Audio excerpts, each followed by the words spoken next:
Bernard Arnault, l'homme qui a transformé Dior, Louis Vuitton, Tiffany ou même Sephora en empires mondiaux, un groupe de 75 maisons, 15 milliards d'euros de bénéfices par an, tout ça grâce à une mécanique implacable qui gagne sur tous les fronts. Mais il existe un lieu, un seul, où cette machine à succès se dérègle totalement, un lieu pourtant mythique, restauré à coût de centaines de millions et qui aujourd'hui est devenu un véritable gouffre financier pour le groupe. Son nom, la Samaritaine, le grand magasin emblématique du Pont-Neuf, symbole du Paris populaire d'hier, devenu aujourd'hui le projet le plus coûteux de l'histoire de LVMH. Alors comment celui qui est considéré comme le plus grand entrepreneur français a-t-il pu se tromper à ce point? Bienvenue dans les coulisses d'un chef-d'œuvre économique raté, bienvenue à la Samaritaine. Alors à l'origine, la Samaritaine, c'était tout l'inverse du luxe, une histoire de commerce populaire née d'un couple modeste. En 1870, Ernest Cognac installe une petite échoppe près du Pont-Neuf. Quelques années plus tard, il s'associe à sa femme Marie-Louise Jay, ancienne vendeuse au bon marché. Ensemble, ils bâtissent un magasin où l'on trouve de tout, du linge, des jouets, de la vaisselle et des vêtements dans des prix abordables et accessibles à tous. Leur slogan « On trouve tout à la Samaritaine » entre dans la légende du patrimoine français. Le magasin grandit toujours plus, rachetant immeuble après immeuble jusqu'à devenir dans les années 60 le plus vaste grand magasin de Paris avec près de 50 000 m² de surface de vente. À partir des années 70, ce commerce amorce un lent déclin financier, d'abord à cause du départ des Halles vers Rungis en 1969 qui prive le quartier d'une partie de son animation commerciale. Juste après ça, le magasin peine à se renouveler face à la concurrence de nouvelles formes de distribution. Les déficits s'accumulent au fil des années 80 et 90. L'offre se recentre sur la mode et la maison au détriment de rayons historiques tels que le bricolage ou l'animalerie. En 1998, faute de rentabilité, la Samaritaine réduit sa surface de vente en louant certains bâtiments à d'autres enseignes. Finalement, en 2001, après plus d'un siècle d'histoire, la famille Renan, héritière des Cognac, cède le contrôle à LVMH, déjà propriétaire du bon marché. Montant estimé du deal, 256 millions d'euros, une somme astronomique pour un actif en déclin, mais situé en plein cœur de Paris, entre Rivoli et la Seine et à quelques pas du Pont-Neuf. Cependant, coup de tonnerre, le 15 juin 2005, LVMH ferme brutalement la Samaritaine, officiellement pour des raisons de sécurité. Les rapports évoquent un risque d'incendie majeur, une ossature métallique fragilisée, mais en réalité le magasin était devenu structurellement déficitaire. En 2005, la Samaritaine tournait à peine à 30% du chiffre d'affaires des Galeries Lafayette et même si les résultats à l'époque n'étaient pas communiqués, tout le monde savait que les pertes s'accumulaient. LVMH met alors en place un plan de sauvegarde de l'emploi prévoyant des reclassements internes, des formations et des départs anticipés. Pourtant, la colère monte. 1400 salariés sont licenciés. Certains avaient près de 30 ans d'ancienneté. Les syndicats dénoncent un prétexte. LVMH ne ferme pas pour travaux, il ferme pour transformer et vous allez voir, il n'avait pas forcément tort. Bernard Arnault a une autre idée en tête. Son objectif, transformer ce site devenu vieillissant en un complexe moderne de 70 000 m² avec un grand magasin de luxe, un hôtel 5 étoiles et des bureaux, un lieu à la croisée du commerce, du prestige et du symbole. Ce virage stratégique provoque des tensions avec l'actionnaire minoritaire historique. La fondation Cognac Jay, attachée à l'ADN commercial de la Samaritaine, s'oppose au projet de LVMH qu'elle juge contraire à l'esprit de l'enseigne. En 2009, ses représentants claquent la porte des discussions, dénonçant l'attitude irresponsable de LVMH qui, selon eux, sacrifiait l'âme du magasin. S'ensuit un bras de fer juridique et financier. Finalement, en 2010, LVMH profite de ce conflit et le transforme en opportunité pour acheter la totalité des parts de la fondation qui détenait encore 40,6% du capital. Cette opération, dont le montant reste confidentiel, fait de LVMH l'unique propriétaire du lieu. Et en parlant d'opportunités bien saisies, j'en ai justement une à partager avec vous. En ce moment, XTB offre une action Veolia gratuite pour toute ouverture de compte. Mais attention, l'offre se termine le 15 décembre. Après cette date, c'est fini. Et ce n'est pas tout. En ouvrant votre compte, vous accédez à un PEA ultra compétitif avec 0 commission sur les actions et ETF européens jusqu'à 100 000 € investis par mois. C'est aujourd'hui l'un des meilleurs deals du marché pour commencer à construire un vrai portefeuille dans les meilleures conditions. Et derrière cette offre, on ne parle pas d'une start-up sortie de nulle part. XTB, c'est plus de 20 ans d'expérience, un courtier européen coté en bourse, contrôlé en France par l'AMF et l'ACPR, avec des bureaux à la Défense et plus de 2 millions de clients dans le monde. Vous le savez, les banques classiques prennent des frais partout avec des interfaces d'un autre âge. XTB, au contraire, propose une plateforme moderne, fluide et ultra intuitive, pensée pour les investisseurs d'aujourd'hui. Les banques font de vous un épargnant. XTB, lui, vous donne des outils pour devenir un vrai investisseur et construire un patrimoine qui travaille vraiment pour vous. Alors si vous hésitez encore, souvenez-vous, les meilleures opportunités ne se présentent pas deux fois. Une action Veolia offerte, 0 commission et une date butoir qui approche très vite. Cliquez sur le lien en description pour en profiter tant qu'il est encore temps. Et merci à XTB de soutenir la chaîne. Retour à notre histoire. Pendant ce temps à Paris, le destin de la Samaritaine se joue en coulisses. La ville de Paris accepte le grand projet de Bernard Arnault, séduite par la promesse d'un quartier revitalisé. Mais les associations de défense du patrimoine s'opposent au projet. Elles dénoncent une trahison du vieux Paris. S'ensuit une nouvelle bataille juridique de 3 ans jusqu'à ce que le Conseil d'État tranche finalement en faveur de LVMH en 2015. En contrepartie, le groupe s'engage à livrer 96 logements sociaux, une crèche de 80 berceaux et à financer plusieurs aménagements publics.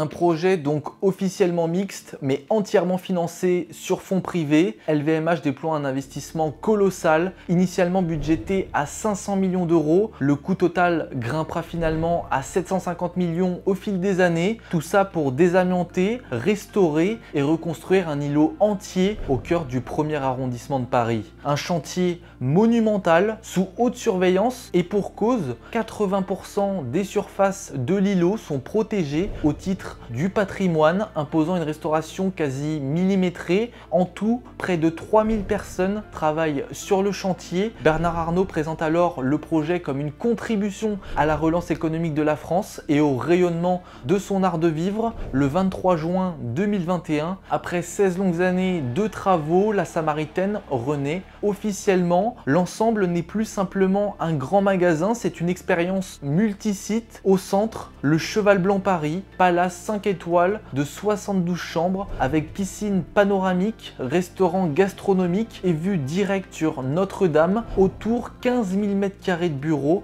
une boutique Uniqlo pour symboliser la mixité commerciale et une dizaine de restaurants allant du bistrot parisien au comptoir gourmet. Dès l'ouverture, LVMH communique sur les retombées positives du projet. Le site rénové emploie environ 3000 personnes, tous secteurs confondus, vente, restauration, hôtellerie, maintenance, etc.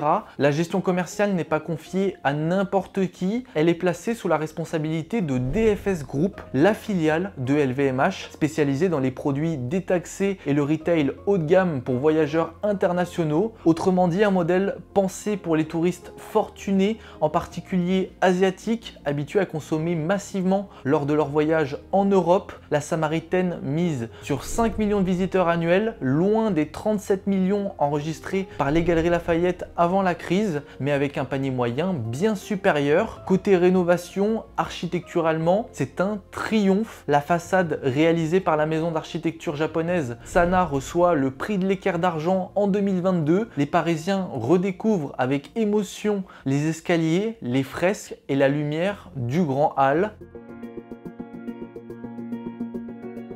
Mais derrière ce succès visuel, les fragilités apparaissent. la Samaritaine est devenue une vitrine sublime, mais structurellement déficitaire, un symbole d'excellence qui ne trouve toujours pas son public. Mais alors pourquoi? Eh bien, je me suis plongé dans les comptes annuels de la société et j'ai d'abord découvert un montage financier d'une précision redoutable, une structure pensée comme une horlogerie où chaque étage du projet répond à une logique différente. Au sommet, on trouve la société anonyme Les Grands Magasins de la Samaritaine, la société immobilière, la fameuse Propco. C'est elle qui détient les murs, signe les baux et porte la dette. Au plus fort du chantier, elle a supporté plus de 600 millions d'euros d'emprunts, mais les loyers internes lui assurent un équilibre confortable. En 2024, elle déclare 66,4 millions d'euros de chiffre d'affaires, un chiffre massif pour une société foncière où près de 85% de ses revenus, soit 55,8 millions d'euros, proviennent directement d'autres entreprises du groupe. La société immobilière facture donc des loyers à DFS France pour l'exploitation du grand magasin, mais aussi à la société qui gère l'hôtel du Cheval Blanc Paris et plus marginalement à des occupants tertiaires, bureaux, surfaces techniques, logements sociaux confiés à Paris Habitat. Ces loyers internes entre filiales du même groupe expliquent pourquoi la société immobilière dégage un chiffre d'affaires solide alors même que sa locataire principale accumule les pertes. En effet, quand on regarde les comptes de l'activité commerciale de la Samaritaine, on voit assez rapidement que son activité a littéralement explosé. 66 millions d'euros de chiffre d'affaires en 2021 alors que l'année était partielle, 173 millions en 2022 et enfin 221 millions en 2023. Sauf que cette montée en puissance s'accompagne d'un gouffre financier tout aussi spectaculaire, moins 45 millions d'euros de rentabilité économique en 2021, moins 30 en 2022, moins 32 en 2023. Sur cette dernière année, les achats de marchandises s'élèvent à 146 millions d'euros, auxquels s'ajoutent 58 millions d'autres achats et charges externes comprenant les loyers, l'entretien, l'énergie, la maintenance. À cela s'ajoute une masse salariale de 42 millions d'euros pour un effectif moyen de 651 salariés. Autrement dit, l'ensemble des coûts opérationnels absorbe intégralement toute la rentabilité. Résultat, une perte cumulée de plus de 106 millions d'euros sur 3 ans, malgré une forte montée du chiffre d'affaires. Alors, est-ce que c'est bon signe quand même? Eh bien, concernant les résultats pour l'année 2024, les comptes ne sont pas encore publiés. Mais selon Mediapart, la situation serait encore plus dégradée. Le média affirme avoir consulté un document comptable interne mentionnant une perte nette de 57,6 millions d'euros cette même année. Tout ça malgré une augmentation du chiffre d'affaires de 4,2%. Chaque euro de vente coûte plus qu'il ne rapporte. Autrement dit, la Samaritaine vend du rêve mais pas de la rentabilité. Et il y a bien une raison à ça. Premier problème, l'identité du lieu, trop luxueuse pour les Parisiens, trop locale pour les touristes. LVMH voulait faire de la Samaritaine une expérience entre musée et centre commercial de luxe, sauf que les Parisiens n'avaient pas besoin d'un énième temple du shopping et les touristes qui faisaient vivre ce genre d'adresse ne sont plus là comme avant. L'offre aussi entre pièces exclusives et collections plus accessibles, trop cher pour les habitants, trop banal pour les visiteurs. LVMH espérait 5 millions de visiteurs par an. La réalité est tout autre, certains étages sont souvent déserts. Deuxième problème, l'exploitation du magasin a été confiée à DFS Group, la filiale de LVMH spécialisée dans le commerce détaxé. Un modèle surtout pensé pour les touristes asiatiques qui représentaient avant 2020 près d'un tiers des ventes de luxe en Europe.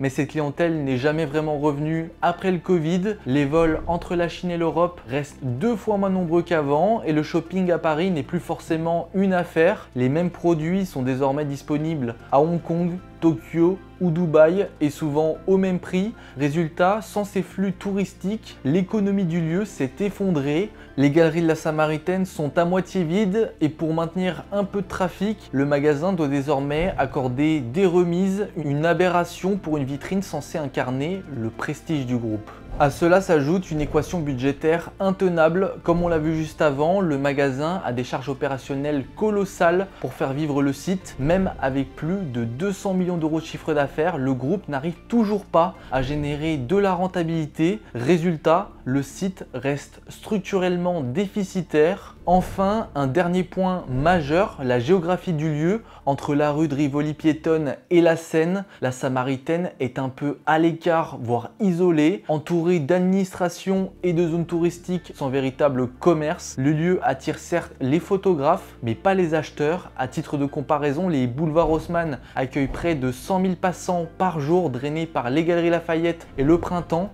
La Samaritaine, elle, vit dans un environnement trop calme pour faire venir des visiteurs. Face à cet échec, LVMH finit par réagir. En 2025, la Samaritaine est retirée du périmètre de DFS pour être finalement rattachée au Bon Marché, l'autre enseigne parisienne du groupe. Patrice Wagner, patron du Bon Marché, prend la direction commune des deux maisons. L'objectif, sortir de ce fameux modèle duty free et reconquérir une clientèle parisienne plus stable et plus présente. Le positionnement marketing évolue, moins de luxe ostentatoire, davantage de mode parisienne et d'art de vivre local. Des ajustements sont testés, réduction des effectifs, horaires adaptés, événements plus réguliers, nouvelles marques françaises, plus jeunes et plus accessibles. Le magasin veut se rapprocher de la stratégie du Bon Marché, plus vivant et plus ancré. En parallèle, un plan de relance interne baptisé Samaritaine 2.0 vise à réduire les pertes d'ici 2027-2028. Mais bon, même optimisé, le site ne sera probablement jamais une machine à cash. Au cœur des Lilos, l'hôtel Cheval Blanc Paris, quant à lui, incarne tout de même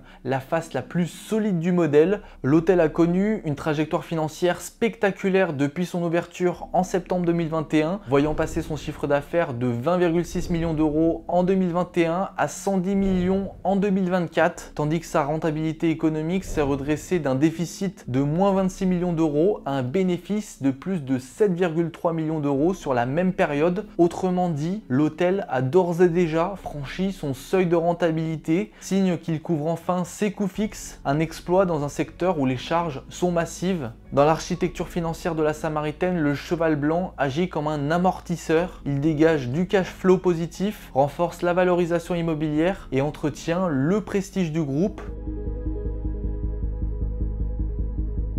Au fond, depuis 20 ans, Bernard Arnault ne cherche plus seulement à vendre des produits, il cherche aussi à posséder des lieux, des adresses physiques, symboliques, capables d'incarner la puissance de son empire. En quelques années, Arnault a verrouillé tout le triangle d'or du centre-ville.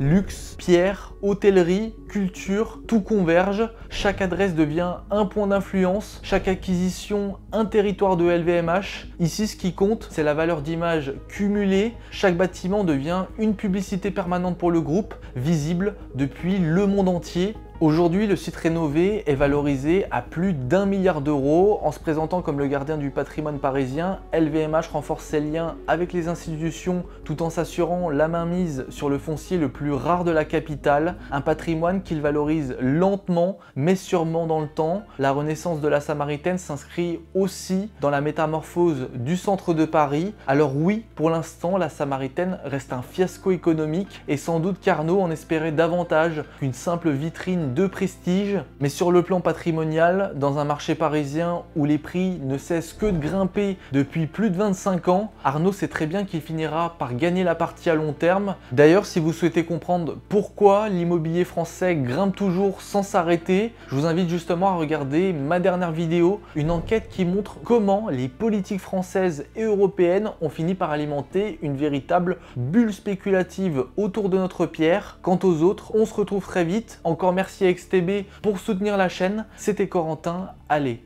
ciao!